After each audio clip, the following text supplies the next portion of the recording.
서울 변두리의 오래된 동네, 붉은 벽돌 건물 사이로 가을빛이 스며들고 있었습니다.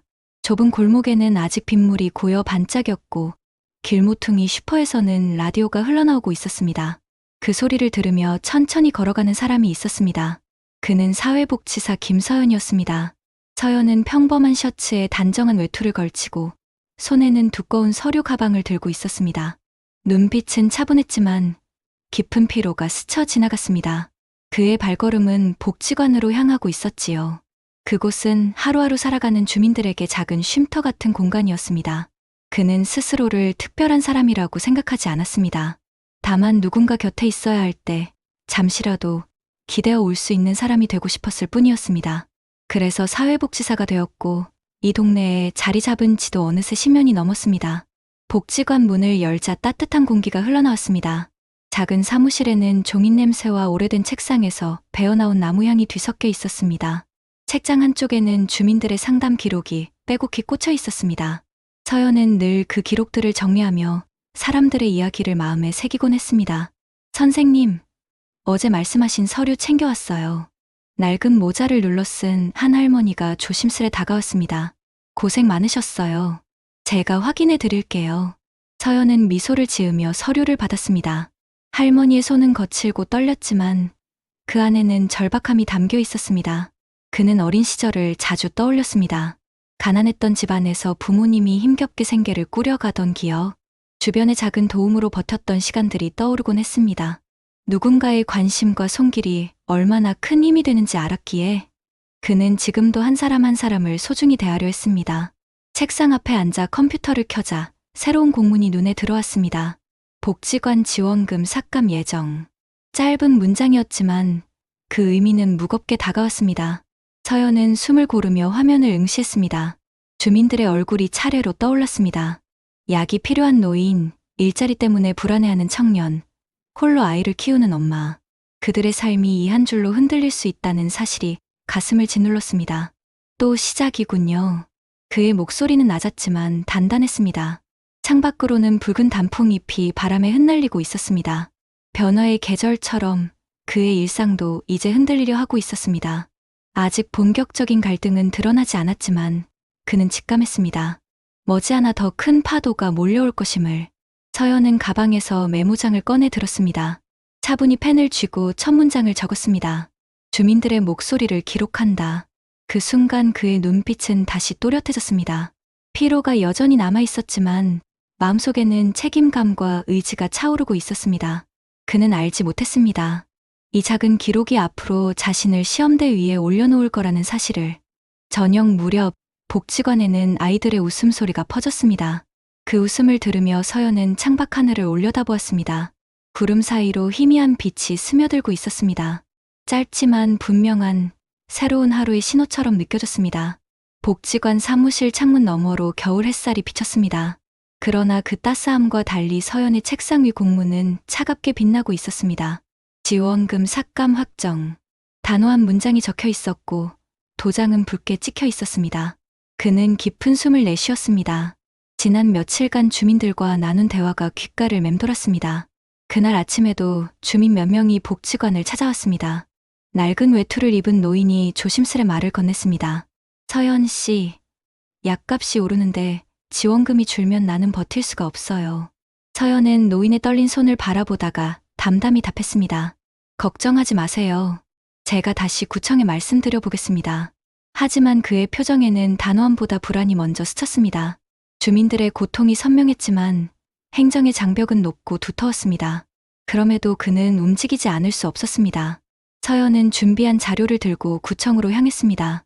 회의실 문을 열자 묵직한 공기가 흐르고 있었습니다. 회의 테이블 한쪽에 앉은 박 과장은 냉정한 시선으로 그를 맞았습니다. 김서연 씨, 다시 오셨군요. 말씀은 이해합니다만 원칙은 원칙입니다.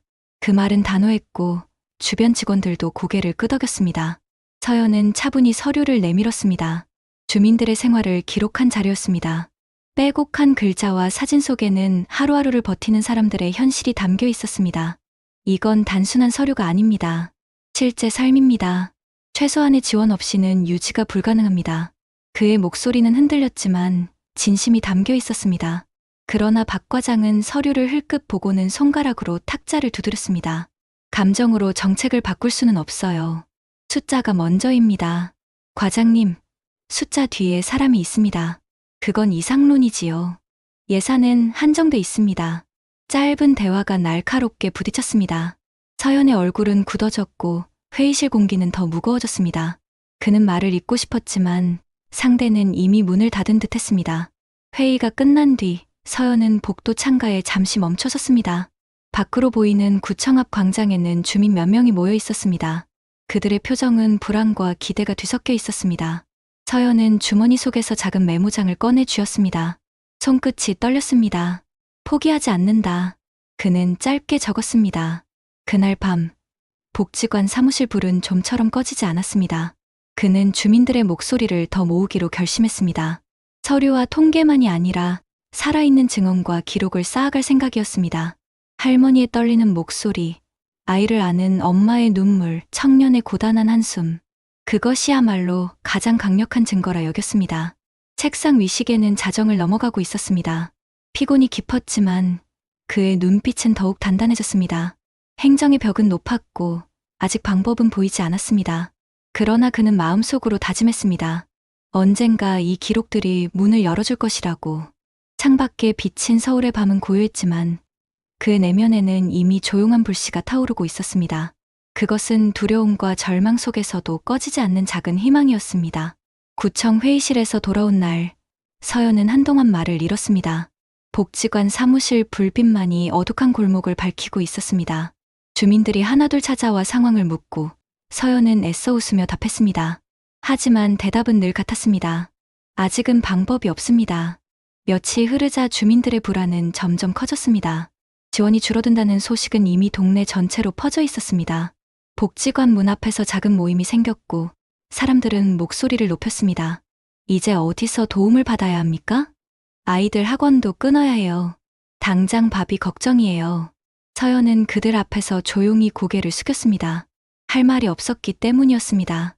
그는 다시 구청을 찾았습니다. 문 앞에서 기다리던 박 과장은 짧게 말을 던졌습니다. 또 오셨습니까? 서류는 이미 처리됐습니다.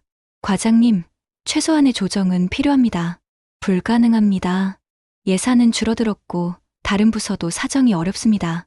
짧은 대화 뒤 박 과장은 서류철을 들고 걸어가 버렸습니다. 복도에 혼자 남은 서연은 깊은 숨을 내쉬었습니다. 발걸음은 무겁고 손끝은 차가웠습니다. 그날 밤, 복지관 작은 회의실에 몇몇 주민이 모였습니다. 모두 지친 얼굴이었습니다. 서연은 준비해온 자료를 펼쳤습니다. 그러나 그 자료로는 당장의 현실을 바꾸기 어려웠습니다. 주민들의 시선이 그에게 쏠렸습니다. 선생님, 우리 어떻게 해야 합니까? 그 질문은 칼처럼 가슴을 파고들었습니다. 그는 잠시 침묵했습니다. 눈앞의 사람들을 똑바로 바라볼 용기가 나지 않았습니다. 책상 위에 놓인 종이를 만지작거리던 그는 낮은 목소리로 말했습니다. 제가 끝까지 방법을 찾아보겠습니다. 포기하지 않겠습니다. 그러나 그의 말끝은 떨렸습니다. 주민들은 희미하게 고개를 끄덕였지만 불안은 여전히 자리를 지키고 있었습니다. 며칠 뒤 상황은 더 악화되었습니다. 약국에서 약을 못 사는 노인, 일거리를 구하지 못한 청년, 아이 돌봄이 끊긴 가정. 복지관 전화기는 쉴 새 없이 울렸습니다. 서연은 상담을 이어가며 메모장에 하나하나 기록했습니다. 그러나 해결책은 떠오르지 않았습니다. 책상에 엎드린 그는 한동안 움직이지 못했습니다. 저녁 무렵, 서연은 복지관 마당에 나와 벤치에 앉았습니다. 하늘은 잿빛으로 물들어 있었고 아이들의 웃음소리조차 희미했습니다. 그는 두 손을 무릎 위에 모으고 고개를 숙였습니다. 긴 침묵이 흘렀습니다. 그때 한 소년이 다가왔습니다. 며칠 전 복지관에서 놀던 아이였습니다. 소년은 작은 봉투를 내밀었습니다. 이거 엄마가 선생님 드리래요. 늘 도와주셔서 고맙다고.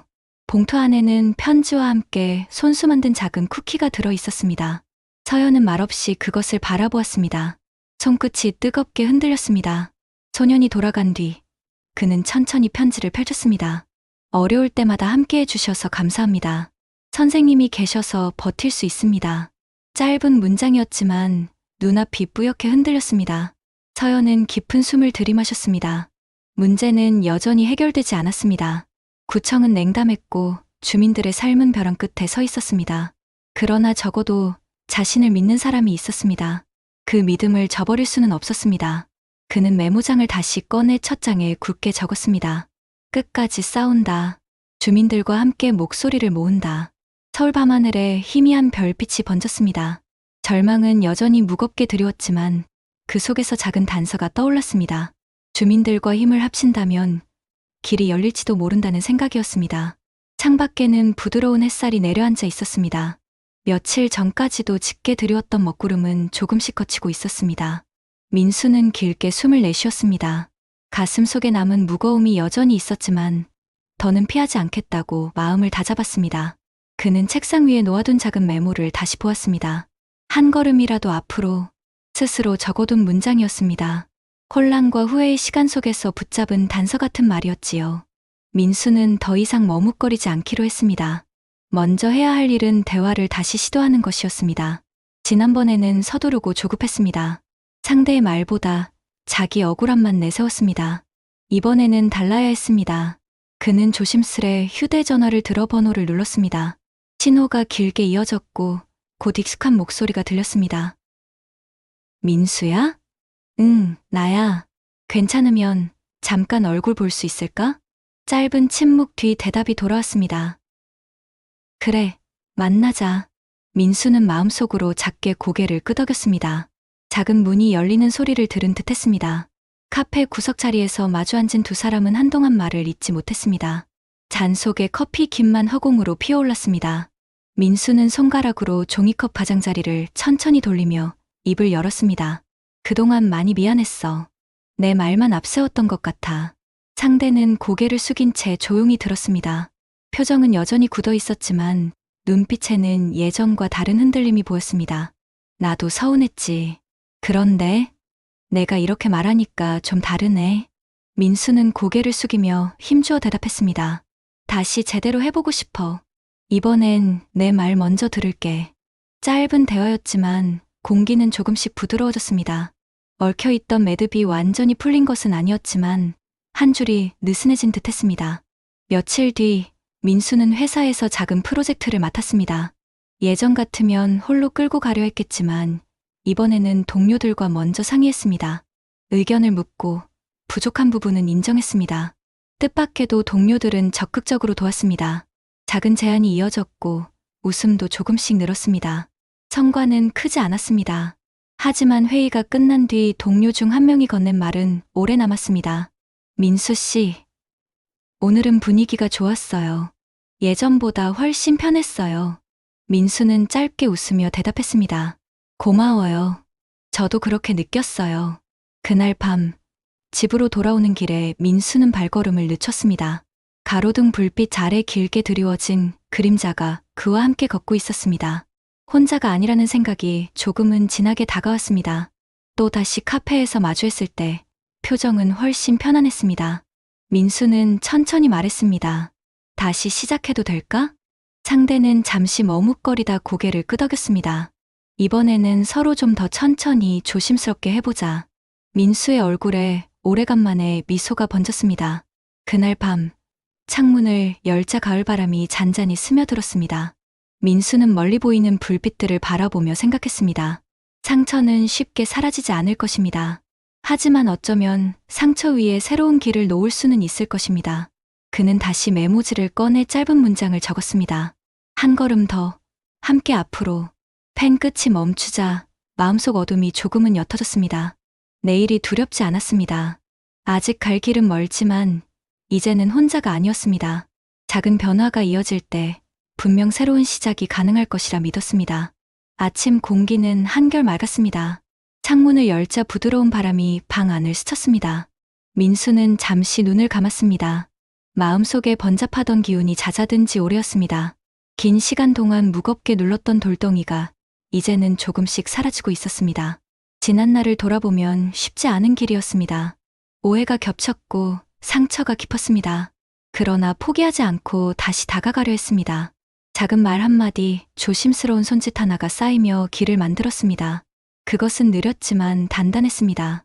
그날 저녁, 오랜만에 가족이 함께 식탁에 모였습니다. 따뜻한 국에서 피어오르는 김이 방 안을 채웠습니다. 모두 말없이 숟가락을 들었지만 공기는 전과 달랐습니다. 긴장 대신 잔잔한 안도가 있었습니다. 민수가 먼저 입을 열었습니다. 그동안 많이 미안했어요. 제 고집이 컸던 것 같아요. 어머니가 고개를 들어 민수를 바라보았습니다. 눈가에 미소가 번졌습니다. 우리도 미안하다. 서로 힘든 걸 알면서도 말 못했지. 잠시 멈춘 뒤 아버지가 낮은 목소리로 덧붙였습니다. 앞으로는 더 자주 얘기하자. 이렇게 앉아있으니 좋구나. 짧은 대화였지만 깊은 울림이 있었습니다. 억눌렸던 말들이 조금씩 풀려나갔습니다. 며칠 뒤 회사에서 맡았던 프로젝트가 마무리되었습니다. 처음에는 불안했지만 함께 노력한 끝에 작은 성과를 거두었습니다. 회의실에서 박수가 터졌을 때 민수는 놀랐습니다. 혼자였다면 이룰 수 없었을 성과였습니다. 동료가 다가와 말했습니다. 민수 씨, 이번에 고생 많았어요. 덕분에 다 같이 잘 해낸 것 같아요. 민수는 웃으며 답했습니다. 저 혼자였으면 못했을 거예요. 같이 해줘서 고마워요. 그 순간 마음속에 알 수 없는 온기가 번졌습니다. 서로를 믿고 나눈 작은 노력이 결국 결실을 맺은 것이었습니다. 가을 끝자락, 민수는 공원 벤치에 앉아 있었습니다. 노랗게 물든 은행잎이 바람에 흩날렸습니다. 그 옆에는 다시 가까워진 이가 함께 앉아 있었습니다. 말이 길지 않아도 충분했습니다. 예전에는 참 멀게 느껴졌는데 지금은 그렇지 않아. 나도 그래? 이렇게 다시 마주 앉을 줄 몰랐어. 짧은 대화는 오래도록 가슴에 남았습니다. 침묵조차 편안했습니다. 민수는 문득 과거를 떠올렸습니다. 무너질 듯했던 시간, 외면하고 싶던 순간들. 그러나 그 모든 길이 지금으로 이어졌습니다. 상처는 완전히 사라지지 않았지만 이제는 흔적 위에 새로운 희망을 세울 수 있었습니다. 밤이 깊어갈 무렵 창밖에는 별빛이 반짝였습니다. 민수는 조용히 속으로 중얼거렸습니다. 앞으로는 함께 걷겠습니다. 서로를 놓치지 않겠습니다. 새로운 아침이 다가오고 있었습니다. 아직 풀리지 않은 문제도 있겠지요. 그러나 더 이상 두렵지 않았습니다. 서로의 곁에 있다는 사실이 충분했습니다. 민수는 다시 메모지에 글을 적었습니다. 고맙습니다. 사랑합니다. 그리고 앞으로도 함께. 짧은 문장이었지만 마음은 가득했습니다. 그것으로 충분했습니다.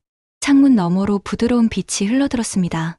이야기는 그렇게 끝났고 삶은 계속 이어졌습니다. 희망은 그 속에서 다시 피어날 것이었습니다. 지금까지 인생 속 사연 극장이었습니다. 어떠셨나요?